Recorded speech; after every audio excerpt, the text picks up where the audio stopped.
Okay, so we went to Mornington Community Garden, which is located at Pine Reserve Mitchell Street in Mornington Peninsula. The garden provides social, recreation and educational opportunities for a range of people from young to elderly, able-bodied or disabled, and it's been running for about 13 years now with over 50 plots of gardens owned by members. There's also a composting area, outdoor kitchen, orchid, vineyard, a berry house and a chook place. It is a self-funded community garden which holds various activities for the community. It is open every day with each member owning their own key and entering when they want. On every Wednesday there's also a working bee. So Dig promotes a healthy lifestyle through organic food as well as fresh produce. It also helps with communication skills, bringing the community closer together. They also highly promote a sustainable and environmentally friendly workplace through the use of solar panels and recycled water. At Dig there were various soft tasks in which students participated in. There was weeding the pathways before replacing it with new mulch. There was also painting tasks for their library. There was lots of shoveling of dirt and sand that they had just received, and there was also creating a new brick layered pathway as well as seats and fixing the cubby house that they owned. Firstly and foremost, it's a garden that was developed 13 years ago by a lot of very eager women with 6 children each.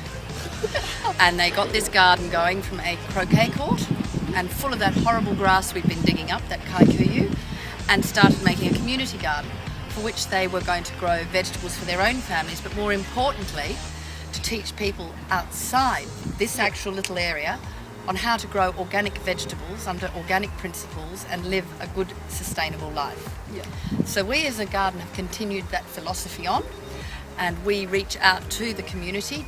We have TAFE students, Chisholm students, autistic students, schools, and anyone who wants to come and visit and learn more. We are volunteers and make ourselves available to them so that they can make. It is like a therapy, and it's like a therapy for everyone, whether you're disabled or able-bodied or whatever. It's a therapy, and you meet lots of like-minded people and all ages, from all social backgrounds, rich, poor, everything, and it's wonderful. And we all have a great time. As you can see, we all work really well together and feel good about it.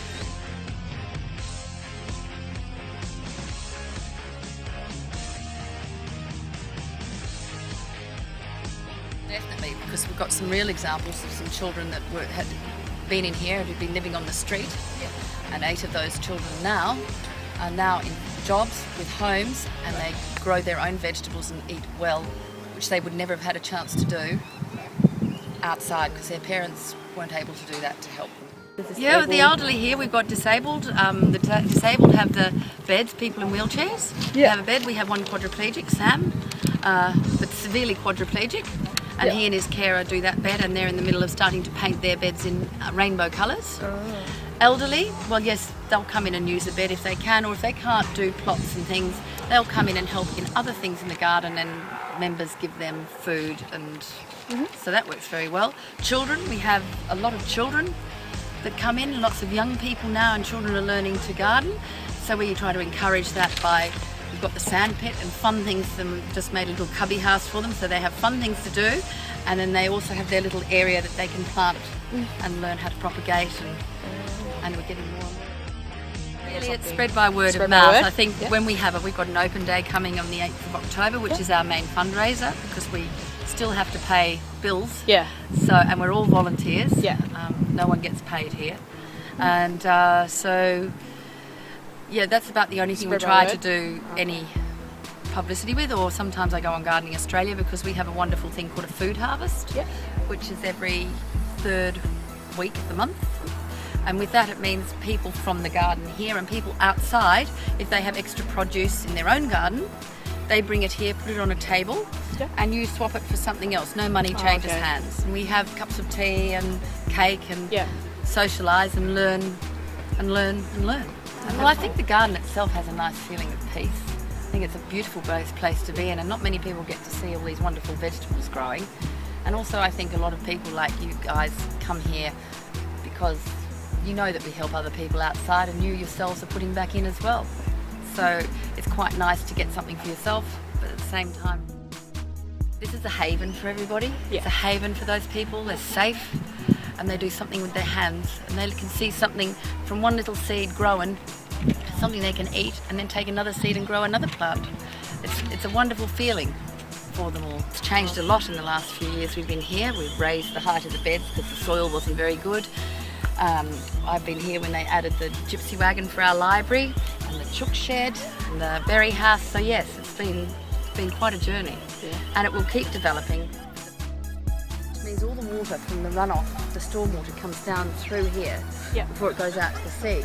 So we now have filters and things, and we've got water that we pump from there through our solar power. Also, everything you're trying to do here is sustainable in a way. As sustainable as we can. You know, we're not on the grid for anything. So we try to really be sustainable. But everything here, all the gardening practices are organic. No one can bring in Roundup or any of those non-organic fertilisers. And we make our own fertilisers from comfrey, from worm tea, all of that sort of thing. And to make it grow larger. At the moment we have 105 members. Oh wow, Of which there are 84 members that would have their individual plots, and the rest are just members who come in to help the community aspects.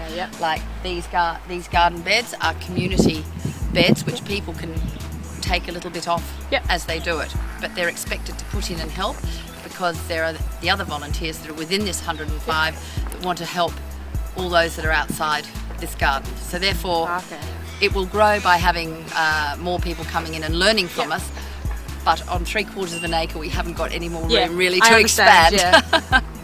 And I suppose to say, how do we grow? We mentor a lot of other community gardens that are about to start. There's one in Dramana, there are 2 in Frankston, one Thaggy. So these community gardens are wanting to start. We mentor them. They come down and they learn how to do it. And so in that way, I suppose we're growing because we're helping other communities.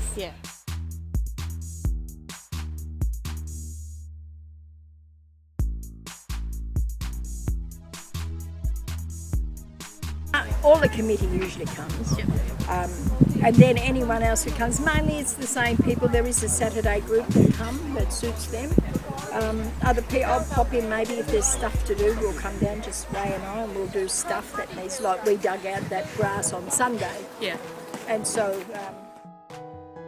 how big it was. How big it was. And also, how come I didn't know it was here?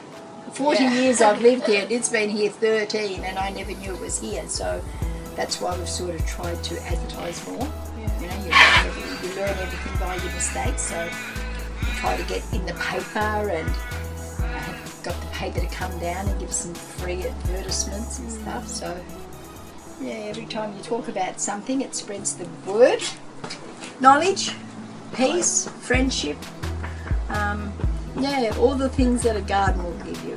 You know, peace and serenity, knowledge, all the good stuff.